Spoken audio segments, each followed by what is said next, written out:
Perhaps for them one day to say, "Hey, Dad, can I come with you?" rather than thinking, "Ugh, Dad's dragging us up a mountain again." Hey everyone, welcome to the Life of Dad Show. Here in the Life of Dad Show, we talk with athletes, actors, entrepreneurs, CEOs, musicians, entertainers who've all made a name for themselves, but the one thing that is most important to them is being a dad. On this week's Life of Dad Show, I am sharing my interview I did with Alastair Humphreys. He's an adventurer, keynote speaker, a National Geographic Adventurer of the Year, great guy all around. We talk about the different books he's written, how he started exploring the world when he was a kid, and now, as a parent, the different adventures he and his kids go on. Great guy. Hope you guys enjoy this interview. Loved kind of living vicariously through Alastair, and I think you guys are going to too. So let's get into my interview right now with Alastair Humphreys. What's going on, everybody? Eddy here for Life of Dad and Online. I'm very happy to have Alastair Humphreys. Thanks for taking the time to chat with me, sir. How you doing?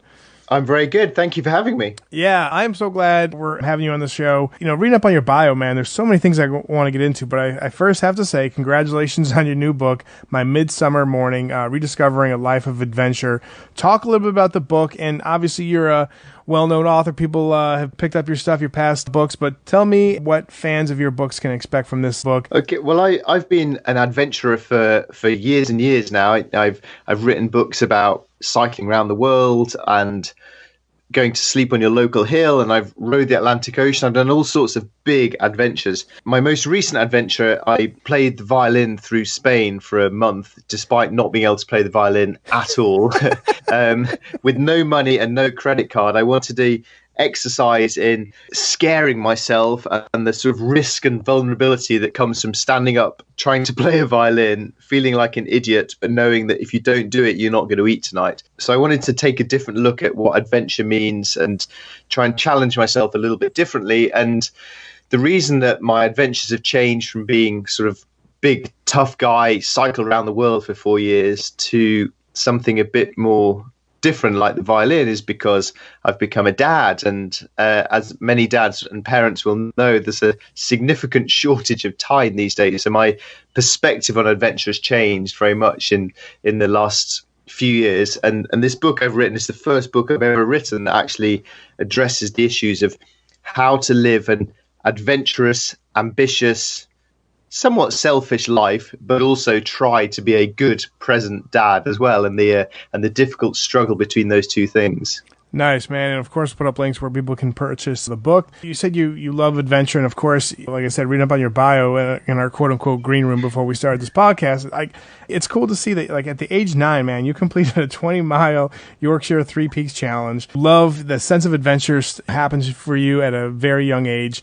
Do you think your kids will follow your lead and start their own adventures? What's your take on that, man? Yeah, I grew up in the really rural part of Britain doing lots of outdoor adventurous stuff. But I now live near London in a much more normal part of Britain, and my kids are living quite a normal life, except for me. And I'm very, very conscious to just let them choose the direction of their life. I'm really trying to push them to be curious. I'm trying to push them to take risks and to be bold and to be brave. But I don't care whether that means they become an adventurer or an artist or an accountant. So although I go off and do these adventures, at the moment I'm not dragging them with me up hills. I want perhaps for them one day to say, "Hey, Dad, can I come with you?" rather than thinking, "Ugh, Dad's dragging us up a mountain again." I just want to go and eat pizza like all my friends are doing. That's fantastic. Yeah, you answered one of my other questions about, like, if your kids kind of go with you, but you kind of mentioned about you don't care what your kids do as long as they're seeking out adventure in their own way. Just what you're talking about. You're not one of those helicopter parents. What do you think, like, the biggest difference from the time that you were growing up, besides where you guys are living now? But talk a little bit about, like, the difference from, like, when you were growing up to now. What is, like, the biggest difference you can see for your generation or our generation to our kids' generation? Okay, well, the answer I will give is so predictable that I think anyone can answer it. And that is, of course, that we grew up without screens, and we grew up with more freedom. We grew up with more freedom to roam, to climb trees, to do stupid things outside, and with less scheduling and screen time and direction in our lives. And we all know that, of course we do. what I find interesting myself now as a parent, though, is that I'm really trying to not just say to my kids, "Oh, go climb that tree; it's good for you," but to show them this way and to try to live adventurously myself. So when we go to the park, I'm the guy who goes climb the trees or does something a bit stupid and a bit dangerous to try and encourage them to perhaps follow me. I noticed that a lot of parents say, I wish my kids were more adventurous, whilst they're just sitting on the bench on their phone. So I really try to just be a risk taker myself and then see if they choose to follow me or not. I don't mind if they do or not, but I like to show them the option. Nice. Yeah, it's a lot easier to say, practice what you preach. You can say anything you want to say, but your kids especially will pick up on your actions more than your words. Totally agree with that, man. Also, kind of going back with the different books you've written, when you're going out on an adventure, do you kind of take mental notes or write things down while you're experiencing it and like, hey, this could be a book? Or when you get home, you kind of reflect on things and then you're like, you know what, this could be another book? Before I was interested in adventure, I was interested in books. So I'm at heart just a nerd. I'd quite like to be when my knees give up, I want to be a librarian. So I loved reading travel and adventure stories, and it was reading those books that put me out into the world of starting to travel myself. So the two have always gone hand in hand for me, and I've always written diaries when I'm away. If you're cycling around the world for 4 years with no friends and no one to talk to you for 4 years, it gets kind of lonely. So I wrote diaries for just to pour my heart out a bit, and they become very useful for when you then later come to write the books when you get home. But the writing part has always been a really key part of me, and I've actually, now that I've become a parent, I write kids books these days, and that's really interesting, trying to condense the useful, interesting, educational part of adventure, leave aside the just really dumb, stupid stuff, and to try and share that in a way that hopefully will encourage kids to become curious and to learn a bit more about different adventurers. Nice. So I got to ask you just quickly about, how you said you had a love for passion at an early age, even before you started kind of going exploring the world. When you were out on adventures, did you kind of almost imagine yourself as one of your favorite characters from a novel or anything along those lines, or no? Yeah, well, no. Most of those sort of Indiana Jones fantasies in my life, most of those revolve around being professional sports players. So that comes when I'm watching sport on TV, which unfortunately I was always terrible at. And that, the good thing about adventure and the outdoors and climbing and running and cycling is that it doesn't matter if you have no coordination or no skill or no talents. You can test yourself against the wilderness anyway. So once I failed at soccer and every other sport, that's when I turned to the outdoors. Nice, man. And I love the fact that you're across the pond, you still called it soccer because you're talking to someone from the States, man. So I appreciate that. I'm well used to translating for you guys. Yes, I think everyone tries to do that for us, and we should sometimes return the favor. So thank you very much for that. You gave us Bruce Springsteen, so I'll forgive you a lot. That's awesome. Nice job, man. Now kind of switching our gears to fatherhood. Talk about the first time you found out you're going to be a dad, man. What was kind of going through your head, sir? I was not happy when I found out I was going to be a dad. My wife was delighted, and I was pretty much thinking, wow, this is the end of my adventures. And that's I don't say that lightly because that sounds like quite a insulting, unkind thing to say. But it was I say it because I think it might be a useful thing to say. I'm a very proud dad. I love my kids, but geez, my first thoughts were, wow, my life is over. A new life is going to have to begin here, and I've really struggled with that transition. Well, no, Alastair, I really appreciate your honesty, because I think one of the things here at Life of Dad we like to do is we like to connect with dads all over the world. We like to kind of share their stories and kind of share similarities and ups and downs and what we've gone through. And I've had other dads on the show be like, yeah, I was kind of nervous. I was kind of freaking out. And sometimes you have that mentality like, all right, how is this going to change my life? Of course, this is going to change my life, but how is it? So, no, I really appreciate your honesty. And I can tell you a lot of dads can probably relate to that. So thank you very much for sharing that. I certainly think I underestimated quite what an impact it was going to have as well. Yeah, that's for sure. No doubt. Talk a little bit about some of the core values. I mean, I know the sense of adventure and trying things, maybe not following your footsteps per se, but, just trying new things for your kids. But what are some of the other core values you're looking to instill into your kids as they're growing up? I'm really, really, really trying to make it so that we can just talk to each other. I grew up in quite a formal British family. My parents are great. I love them very much. But if I got some sort of venereal disease, they would be very low down the list of people I would ever tell about. I haven't, Mum, by the way.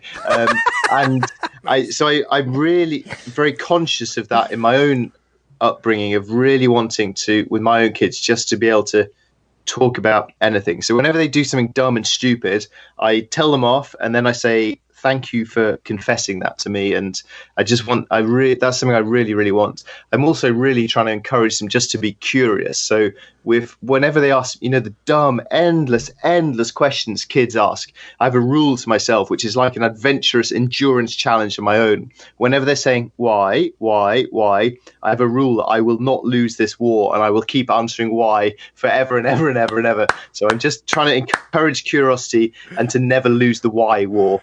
Oh, that is fantastic. I think that's one of the best answers I've received in regards to that, man. Well done, man. I love that. And sometimes a hard battle, as you'll know. Yep. Yes.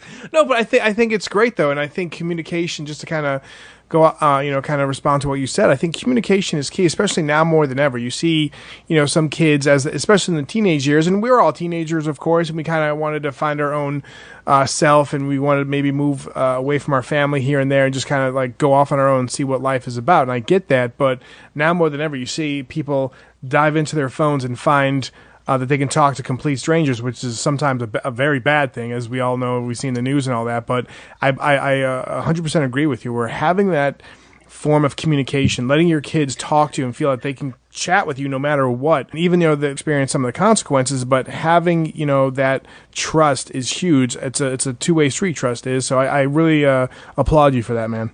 Yeah, I agree with that, and I also have found that I used to think that like grown-ups knew everything, and therefore me as a kid was a bit dumb. So I'm really making a point of pointing out to my kids whenever I make mistakes, all the things that I'm bad at, all the things I do wrong, all the stuff I don't know, all the stuff I'm scared of, just to try and, because I guess, when you're a little kid, you think your dad's this superhero. Mm-hmm. And I'd like my kids to think, my dad's a superhero, but he's also hasn't got a clue about life. And I think hopefully if I can get that balance right, that'll make them, when they're growing up and also realize they don't know anything about life, it might give them a bit more confidence, I hope. Oh, love that, man. Thanks so much for sharing that. One more question before I hit you up with the Life of Dad Quick 5. For new dads listening to this, or dads to be, what is one big piece of advice you'd offer to them?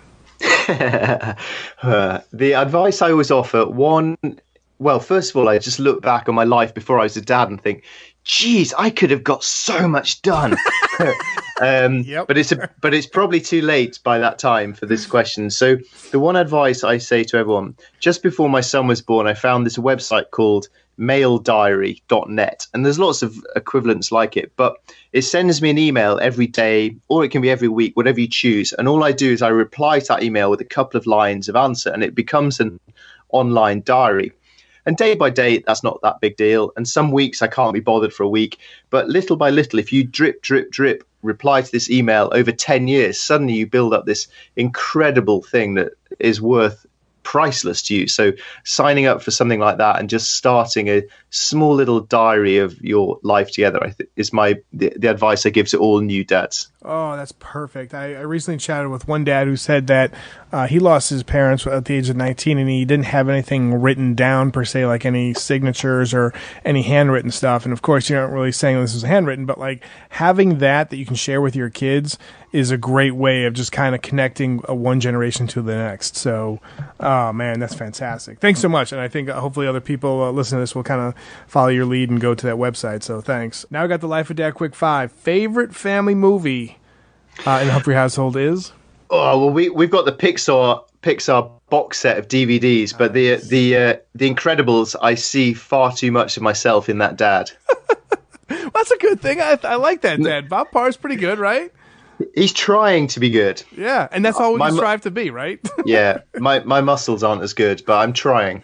Nice. And as long as you're wearing no capes, you'll be good though, right? Favorite family song, or is there a band you couldn't wait to introduce your kids to?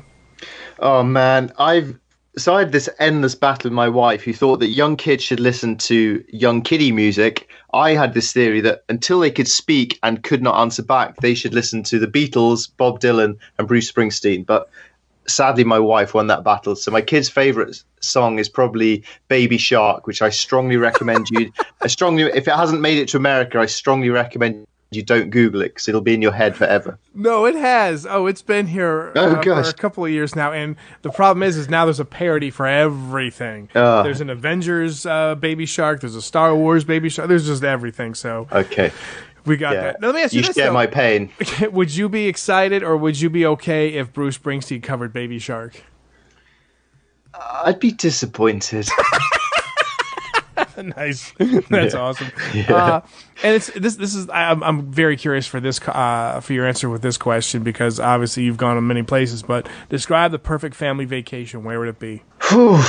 I spent a week driving around the mountains of Scotland in a camper van, which is pretty wonderful because it's tight. There's no rules with that. It doesn't get light till 10 o'clock at night, so you sleep when you're tired. You wake up when you wake up.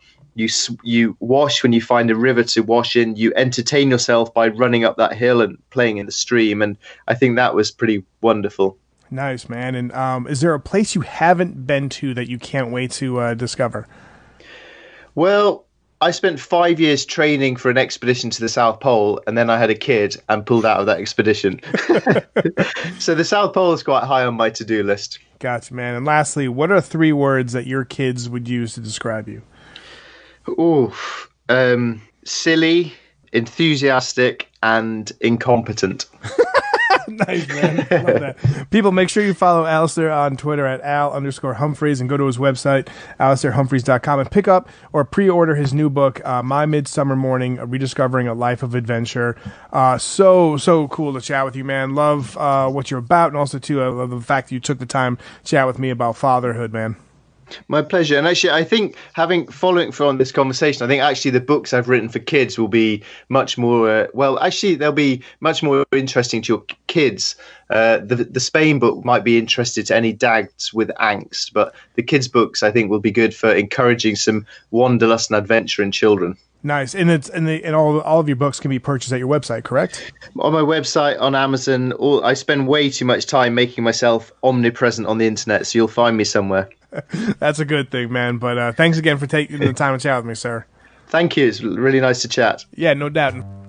Thanks so much for listening to the Life of Dad show. You know where to find us, lifeofdad.com, and on Twitter and Facebook. Noise you couldn't quite locate or explain. Wouldn't quite locate or explain.